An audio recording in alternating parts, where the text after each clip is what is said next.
"Human sir, could you help me? I need milk for my brother." The words were soft, almost swallowed by the cacophony of Outpost 7's evening bustle, yet they pierced through Maxwell Thornton like a bolt of plasma fire. He stopped mid-step, boots clanging against the composite walkway, his gaze sweeping toward the sound. And there she was, a child small, fragile, yet standing with the poise of someone far older than her years. Her skin was the color of a clear sky on Azure Prime, vibrant blue etched with faint, lighter markings that rippled like waves across her slender arms. Her clothes were thin and frayed, a simple white garment that looked like it had been washed too many times in dirty water. In her arms, she held an infant swaddled in a faded thermal blanket, so still that for a terrifying second Maxwell wondered if it was even alive. Behind them, the interspecies market roared with life. Aromas of alien spices mixed with ozone from open plasma vents. Traders barked in a dozen dialects, their words filtered through translator chips. Light from holographic signs flickered against metal walls as the artificial sunset dimmed the dome into a hazy orange glow. It was the kind of chaos Maxwell usually loved to lose himself in after long hours at the shop. But tonight, all of that faded into background noise as he met the girl's eyes. They were large, almond-shaped, and impossibly solemn eyes that had seen too much, carried too much. She repeated herself in careful standard English, her tone practiced but trembling. "I need nutrition formula for my little brother, please." Maxwell stood frozen. Refugees weren't new here. The wars on the border worlds had scattered families like leaves in a storm. He'd seen plenty of ragged faces begging near the docking bays. He had always walked past, convincing himself that someone else would help, someone who had the time, or the heart for it. But this felt different. "What's your name?" he asked, crouching so he wasn't towering over her. "I am Lyra," she said softly, adjusting the infant in her arms with a gentleness that made his throat tighten. "And this is Orion. Our mother is unwell." Maxwell hesitated. His instincts screamed to walk away. Don't get involved. Don't open doors you can't close. He had a business to run, deadlines, a life carefully built around order. But then Lyra looked at him again, and what she said next sealed his fate. "I promise to pay when I grow up." Something cracked inside him. The promise was absurd. What could a child possibly give him? Yet there was no mockery in her voice, no angle. Just a solemn vow, spoken as if it were sacred. Before he realized it, Maxwell found himself inside the dispensary. He bought cerulean infant formula, hydration packs, nutrient pouches, far more than she'd asked for. Lyra stared as the items piled up, her eyes wide, hands clutching Orion tighter. "That is many things," she whispered. "Consider it an investment," Maxwell said, forcing a smile. "You'll pay me back someday, remember?" Her lips curved into the smallest smile, revealing pearlescent teeth. And for a fleeting second, something warm flickered in Maxwell's chest, a sensation he hadn't felt in years. Outside, Lyra took the bags, balancing them with surprising care. "Come," she said simply, and started walking. Maxwell followed at a distance, curiosity gnawing at him. They wove through the thinning crowd, past the last flickers of neon light, toward the outskirts of the market, where the shadows deepened. The rumble of transport tubes echoed overhead like distant thunder. Finally, Lyra stopped at the edge of the district, near towering support struts, streaked with rust and grime. There were no homes here, only forgotten machinery and silence. "Are here," she said, stepping into darkness beneath the transport tubes. Maxwell's heart sank as his eyes adjusted. What he saw there stopped him cold. Maxwell hesitated at the edge of the shadows, the echo of transport tubes roaring above like a mechanical storm. The air smelled faintly of lubricants and damp metal, a scent that clung to forgotten places, where no one looked unless they had to. He adjusted the weight of the supply bags in his hands, though they suddenly felt heavier than alloy plating. Lyra crouched low, disappearing into the tangle of discarded cargo sheets and broken containers. Beneath the massive support struts, "Mother," her voice carried softly into the gloom, "I succeeded. A kind human helped us." Maxwell followed cautiously, his boots crunching over grit. His eyes adjusted slowly to the dim light seeping from cracks in the overhead platforms. And then he saw her, Celine. She was lying against a slanted piece of plating, her body wrapped in tattered thermal fabric. Even in the muted light, Maxwell could see the grayish pallor beneath her blue skin, the hollows carved into her cheeks. Her breathing was shallow, labored, each inhale a fight.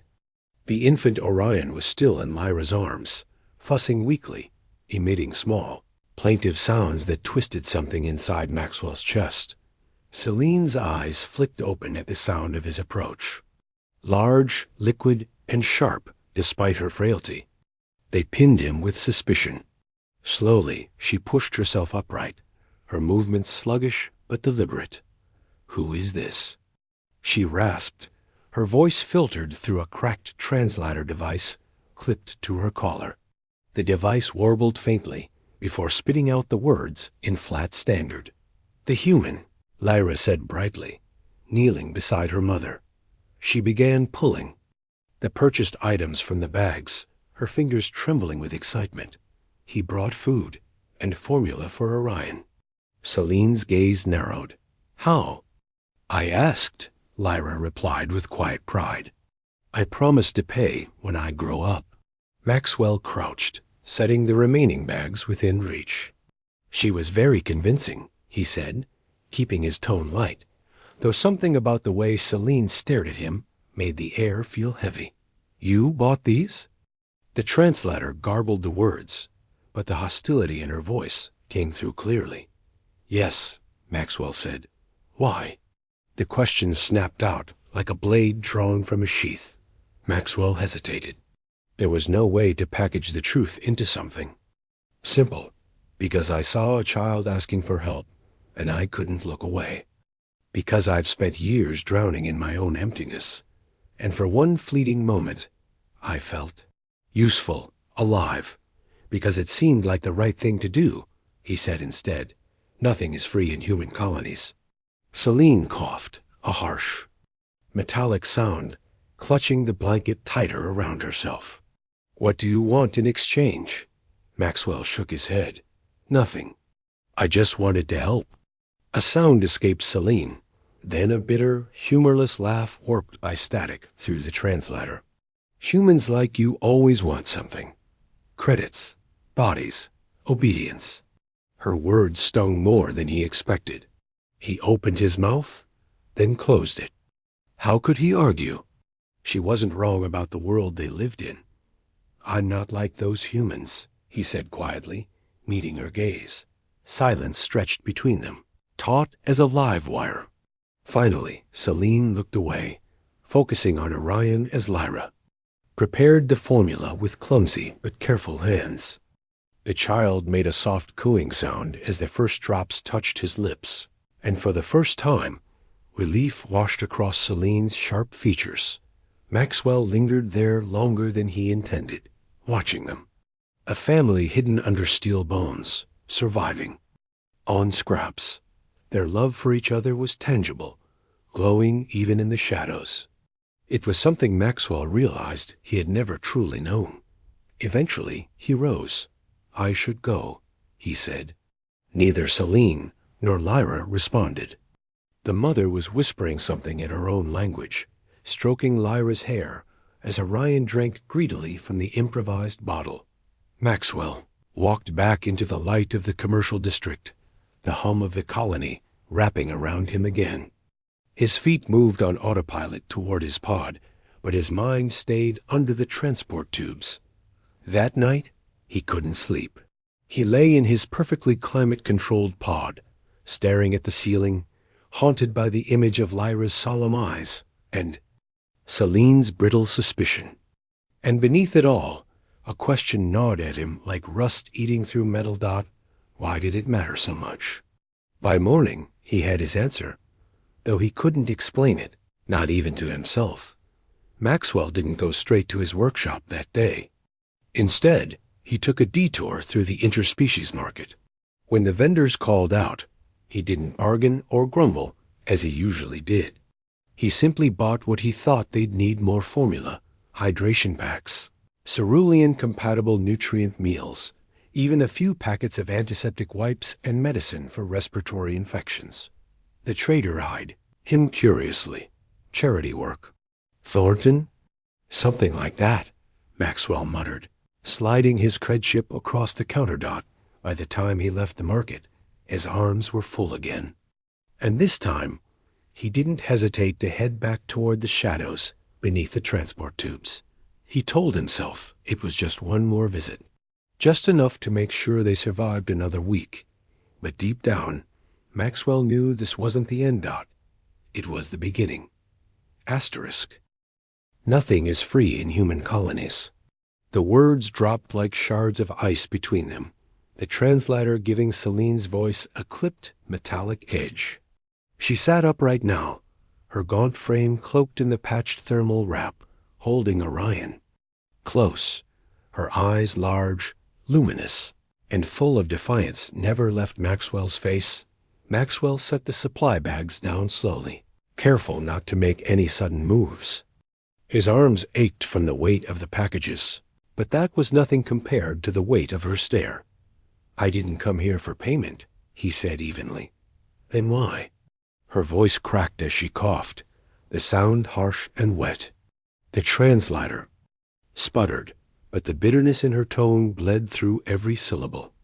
"Humans don't give without taking. It's your way." Maxwell could have walked away. He could have told himself this wasn't his problem, that he had already done enough. But something about Celine's words burned in him, not because they were unfair, but because, in most cases, they were true. "I'm not like them," he said quietly. "I don't want anything. Not credits, not favors, not—" He hesitated, meeting her gaze. "Not what you think." For a long, tense moment, she said nothing. Lyra, oblivious to the undercurrent, rummaged through the supplies with bright curiosity. Her small hands traced the labels on the nutrient packs, her eyes wide with wonder. "Mother, look!" she exclaimed, holding up a strip of sterilized wipes like a treasure. Clean things for Orion. The infant squirmed weakly, a thin wail escaping him as hunger gnawed at his tiny frame. Celine's expression softened just enough to let her daughter feed him. Lyra prepared the bottle clumsily, but with fierce determination, her little brow furrowed in concentration. Maxwell watched in silence, something twisting inside him as he saw her tiny hands shake while she tried to align the formula nozzle. Without thinking, he crouched beside her. "Here," he murmured, steadying the bottle.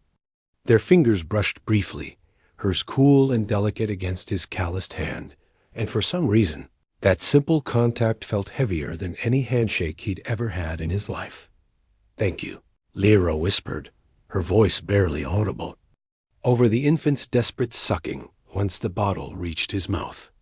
She glanced up, her eyes bright with relief. "You are very kind, human sir." The title hit Maxwell harder than expected. Human sir, as if kindness was a rarity, something strange and distant to her. "I have a name," he said gently. "Maxwell." "Maxwell," she repeated, carefully shaping the syllables like a child learning a spell. She smiled then, a small, shy thing, but it lit up her face in a way that hollowed out Maxwell's chest. Celine caught the exchange. Her lips pressed into a thin line, and for a fleeting second, he saw something flicker there: fear or hope. He couldn't tell. "Why do you keep coming back?" she demanded suddenly, her translator clicking. "You helped once. That is enough. Maxwell didn't answer right away. How could he explain the nights spent staring at the ceiling of his pristine living pod haunted by silence? How could he put into words the crushing weight of success built on isolation, the emptiness disguised by credits and polished chrome? Finally, he said, "Because I want to." He paused, then added with a rough edge to his voice, "Because I don't like the idea of a child thinking she has to promise a debt just to keep her brother alive." Celine flinched not visibly, but in the subtle way her gaze faltered for the first time.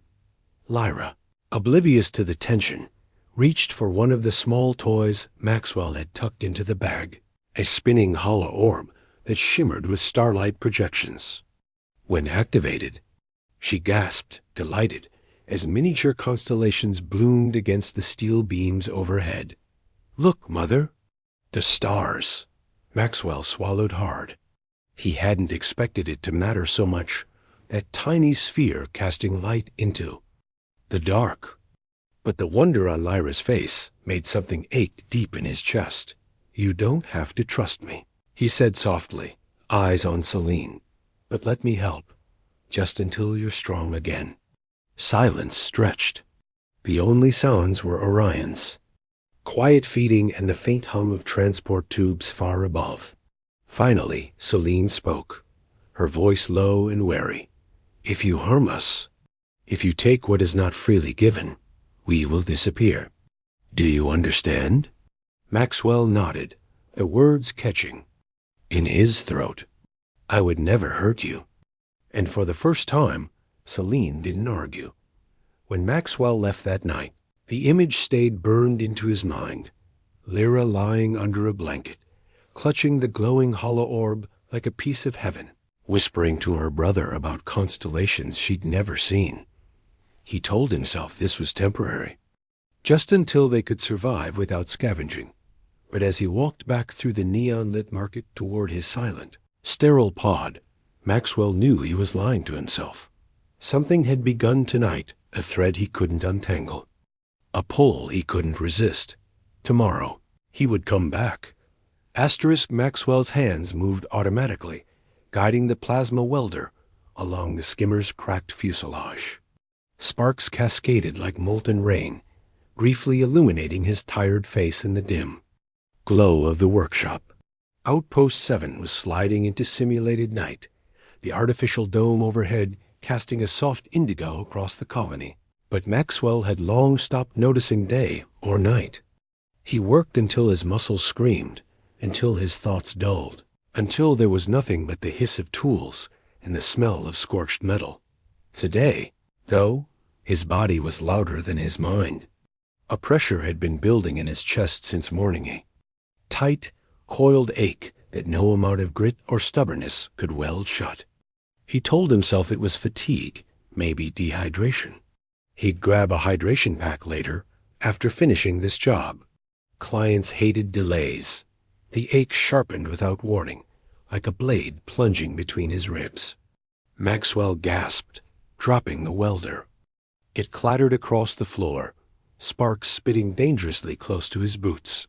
The room spun. His left arm went numb, dead weight dangling at his side. His breath caught, shallow and ragged, as the world tilted violently.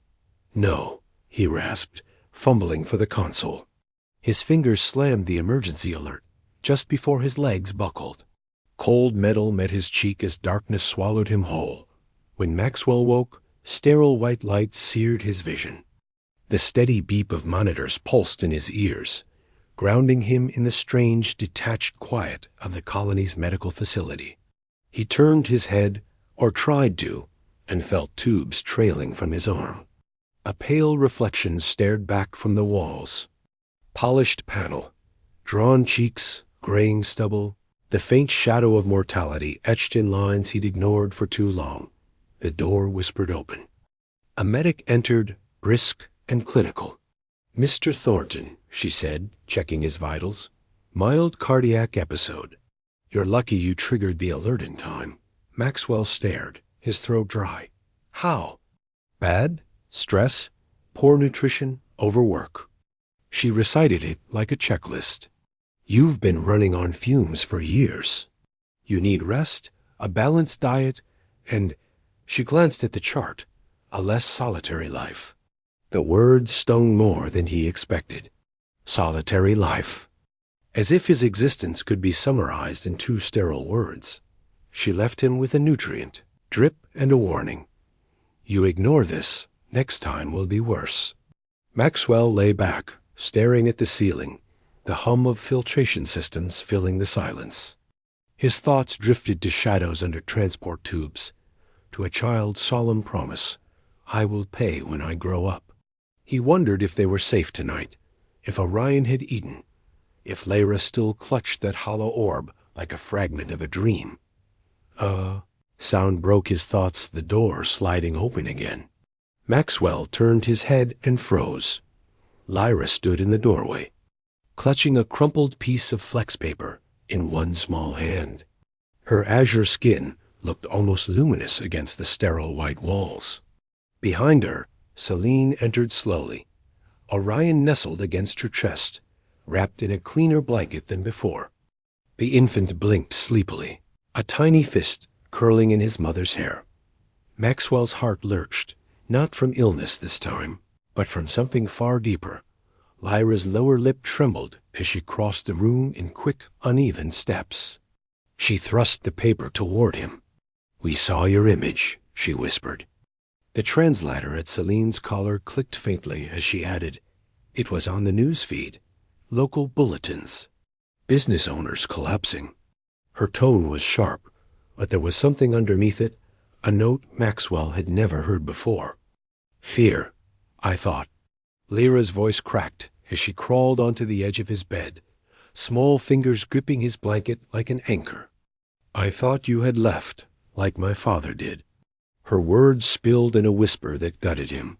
You said you'd come back, but I thought you lied.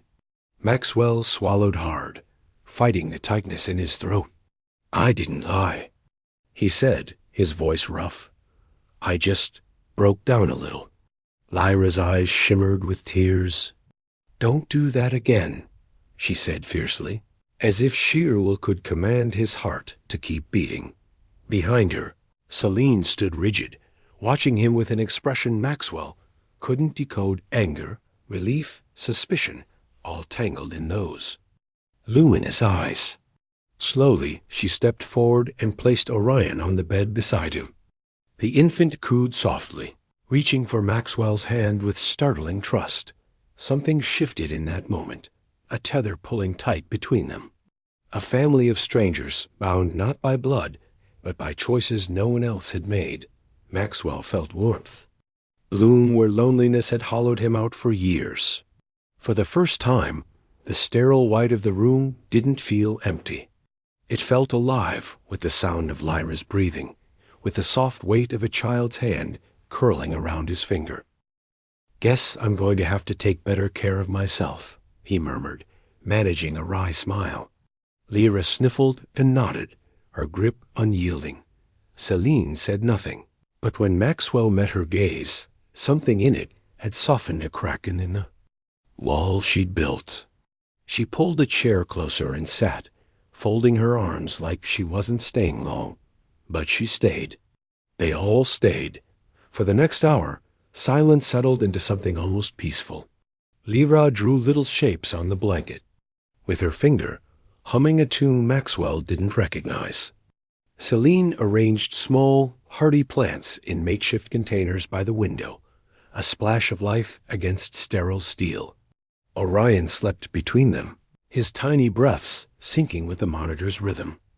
And for the first time in decades, Maxwell Thornton realized he didn't want to go back to an empty home. Asterisk, come live with me. Maxwell's voice was steady, but his heart thudded like a hammer striking steel. The words hung in the air, fragile and dangerous, like an exposed power line.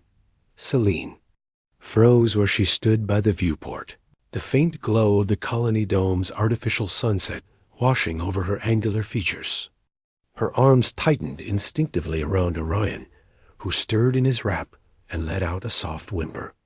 Lyra's head snapped up from where she was coloring shapes on a medical pad, her luminous eyes widening. What? Celine's translator rendered, her voice in flat tones, but the disbelief in her posture said enough. Maxwell took a slow breath. He hadn't planned to say it, not like this, but the idea had burned in him since the moment they walked into his hospital room. Come live with me, he repeated, softer now. Not as charity, not as anything like that, just as family. Celine stared at him, unblinking. Why? The single word was a blade, slicing through the silence. Maxwell's gaze dropped to his hands, rough and scarred from decades of work. He thought of the years spent building engines and repairing hulls, chasing success as if it could fill the hollow places inside him. He thought of sterile rooms, silent meals, nights when the only sound was the hum of air recyclers. And then he thought of Lyra's tiny fingers clutching his blanket, of Orion's soft coo as he reached for him.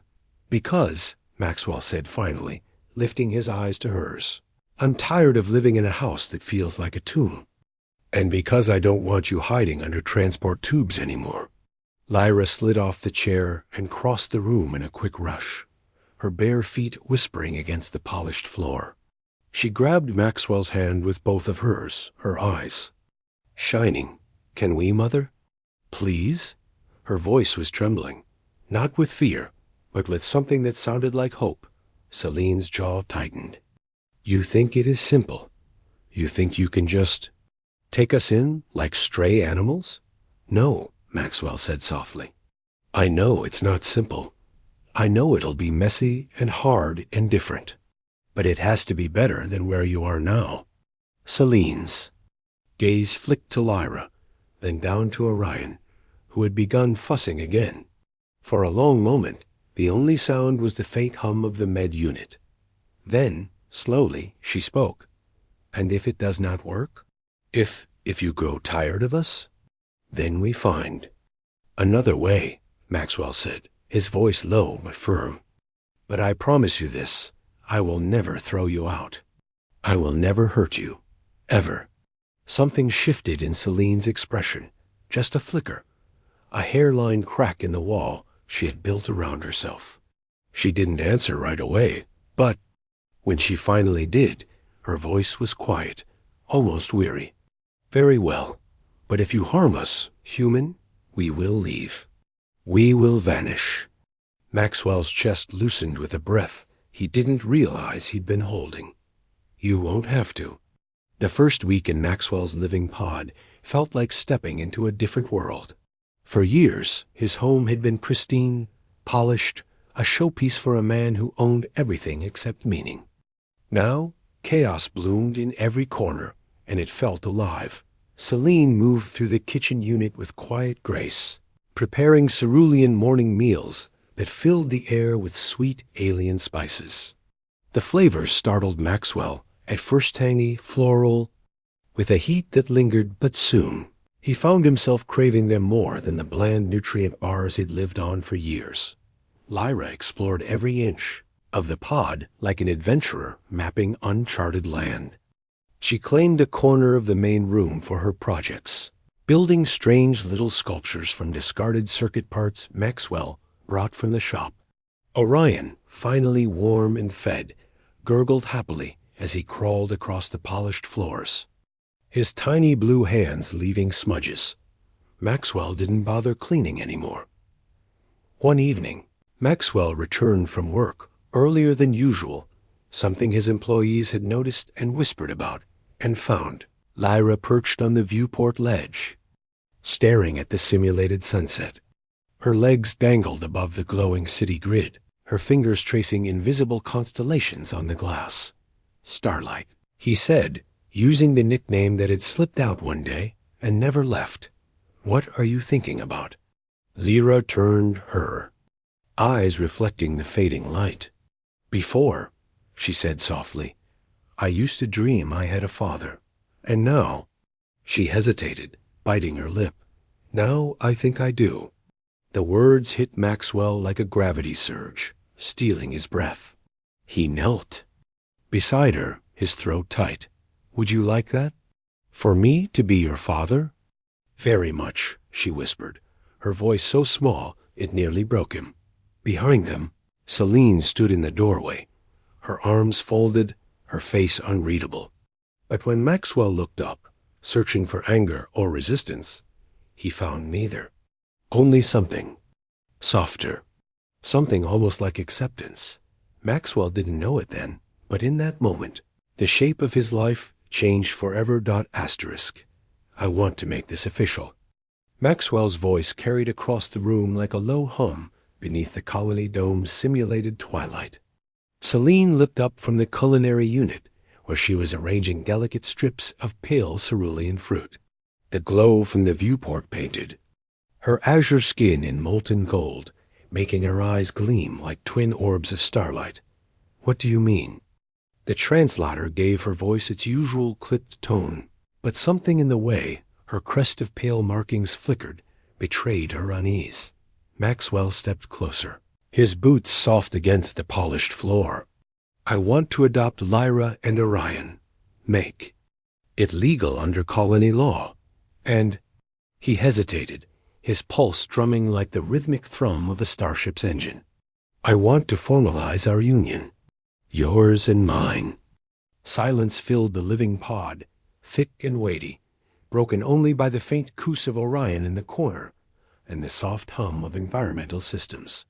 Celine's hands stilled over the fruit tray. Slowly she turned, her gaze locking onto his with the piercing clarity of a scanner beam. Why now? Her voice was soft, but the question hung heavy between them. Maxwell drew in a slow breath, the words carving themselves from a place deeper than logic. "Because I spent half my life building machines, repairing ships, chasing credits, thinking success would fill the emptiness. It didn't. This," he gestured around the room, to Lyra's scattered toys, to Orion babbling on the floor, to Celine herself standing proud and uncertain. "This is what matters. You, them, us." For the first time since he'd met her, Celine's guarded mask wavered. A flicker of something raw passed over her face, a shadow of longing, quickly buried. "And if your laws deny us, if your people look at us as wrong, then they can choke on their opinions," Maxwell said, his voice firm enough to cut steel. "I don't care what anyone thinks. I want to stand before every registry and every elder and tell them you're my family." Behind him, a soft gasp. Lyra had been listening from the hallway, her tiny hands clutching the frame. Her eyes were wide, her lips parted as if holding back a storm of hope. "Does this mean," she whispered, stepping into the room with the hesitant grace of a fawn, "that we will be a real family?" Maxwell's throat tightened. He crouched, meeting her luminous gaze. "Starlight," he said softly, "we already are. This just makes the rest of the galaxy see it." Lyra launched herself into his arms with a joyful squeal that shattered. A silence. Maxwell caught her easily, lifting her high as laughter spilled from her lips like sunlight breaking through storm clouds. Celine stood frozen, watching them, something unspoken burning in her eyes. 2 weeks later, the colony witnessed a union few had imagined possible. The ceremony was small, but steeped in meaning, a blend of human tradition and cerulean custom. The registry clerk, a weary-looking man in crisp gray uniform, seemed almost unnerved by the presence of Celine, her skin shimmering under the ceremonial drape of her people. Beside her, Maxwell stood in a dark formal jacket, the stiffness of his attire softened by the unguarded pride in his expression. Lyra wore a simple white garment, patterned with swirling blue threads, a child's interpretation of both cultures. Entwined, she walked ahead of them carrying a hollow orb that shimmered with constellations, scattering stars across the walls of the administrative hall. Orion toddled behind, clutching a strand of light from the orb's projection and giggling. As it danced over his tiny hands, the vows were brief. No grand speeches, No florid promises. Just the raw truth spoken in low voices, heard only by those who mattered. "I choose you," Maxwell said, his calloused hands enclosing Celine's delicate ones. "In this life, in this galaxy, against every storm and every silence." Celine's translator warbled faintly as she replied, "And I choose you, human Maxwell, for as long as the stars remember us." The legal bond sealed with a soft chime. Lyra cheered, her laughter ringing bright through the sterile hall. A sound so pure made even the clerk smile. When they returned home that night, the living pod glowed with soft light. The scent of cerulean spices mingled with the faint tang of engine grease Maxwell had brought in from work, a strange harmony of worlds, of lives interwoven. He sat on the viewport ledge, Lyra curled against his side, Orion asleep in Celine's arms.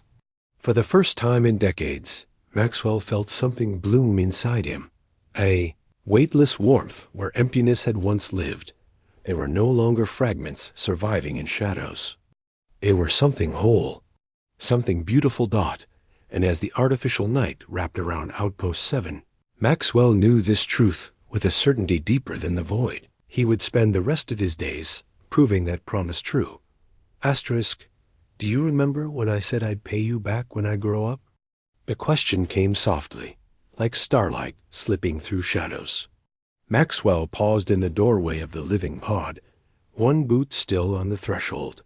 Lyra stood by the viewport, taller now, her blue skin deepened with maturity, the pale markings along her arms more intricate than before. At 15, she radiated a quiet strength that reminded Maxwell so much of Celine, and yet her eyes still held the same solemn fire as the night he first saw her clutching her infant brother in the vise. Freezing dark, Maxwell set down the toolkit he'd carried from the workshop.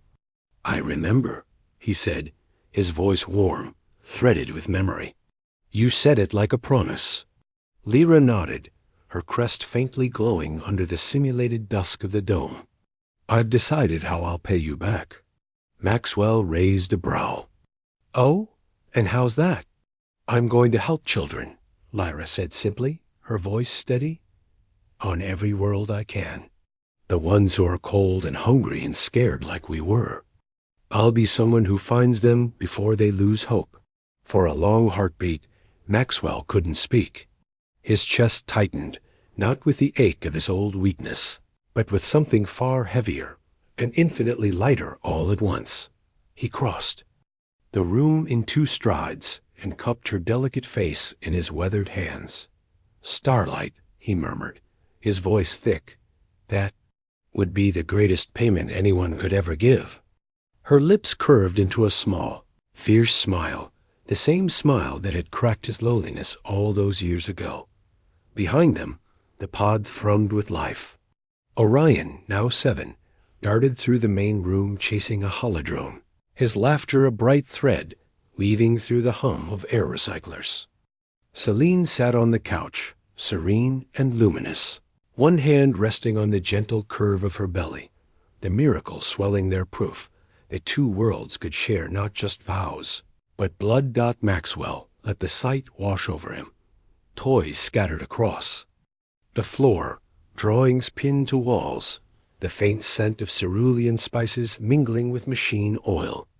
This was what his life had become, not sterile, not silent, but alive in ways no credit balance could measure.